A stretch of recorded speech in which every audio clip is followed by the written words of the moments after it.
গেল কয়েক বছর ধরে প্রতিটা আইপিএল এর আগে এ যেন চেনা দৃশ্য।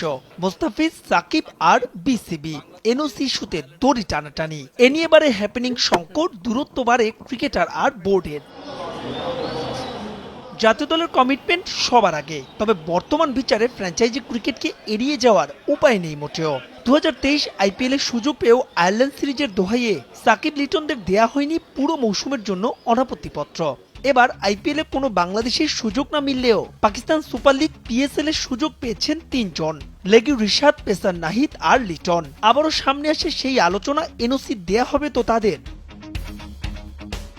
রিশাদের এখনো টেস্টে অভিষেকই হয়নি, তবে নাহিদ আর লিটন সাদা পোশাকের নিয়মিত মুখ। কিন্তু এবার আর পাপনের কমিটির পথে হাঁটেনি ফারুক আহমেদের বোর্ড। 3 জনকে দেয়া হচ্ছে অনাপত্তিপত্র।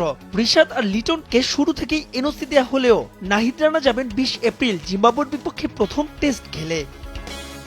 বাংলাদেশ ক্রিকেট বোর্ড বাংলাদেশের 3 জন প্লেয়ারকে পিএসএল এ পার্টিসিপেট করার জন্য এনওসি গ্র্যান্ট করেছে। এর মধ্যে লিটন দাস এবং রিশাদ হোসেন পুরো টুর্নামেন্টের জন্য এনওসি পেয়েছে, আর নাহিদ রানা জিম্বাবুয়ের সাথে যে টেস্ট ম্যাচ আছে, 2 ম্যাচ টেস্ট সিরিজের প্রথম টেস্ট ম্যাচ খেলে তারপরে 26 তারিখ থেকে তাকে এনওসি দেওয়া হয়েছে। টেস্ট খেলুড়ো তো বটেই, এর বাইরেও অনেক দেশেই এখন নিয়মিত হয় ফ্র্যাঞ্চাইজি ক্রিকেট।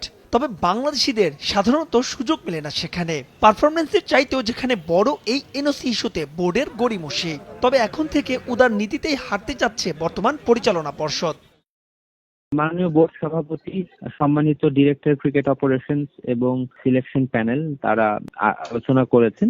আলোচনা করে এবং এই ব্যাপারটাও তাদের মাথায় ছিল যে আমরা প্লেয়ারদের একটু বিদেশের যে সিরিজ গুলোতে আছে, যেখানে যে লিগ গুলো আছে, এখানে কিভাবে এক্সপোজারটা আর একটু বাড়ানো যায়, সবকিছু চিন্তা ভাবনা করে এই ডিসিশনটা নেওয়া হয়েছে। 11 এপ্রিল থেকে শুরু হচ্ছে পিএসএল এর এবারের মৌসুম, যেখানে লিটন দাস খেলবেন করাচি কিংসে, রিশাদের ফ্র্যাঞ্চাইজি লাহোর কালান্দার্স। পেশোয়ার জালমিতে সব ঠিক থাকলে 27 এপ্রিল প্রথম ম্যাচে মাঠে নামবেন টাইগারদের পেস সেন্সেশন নাহিদ রানা।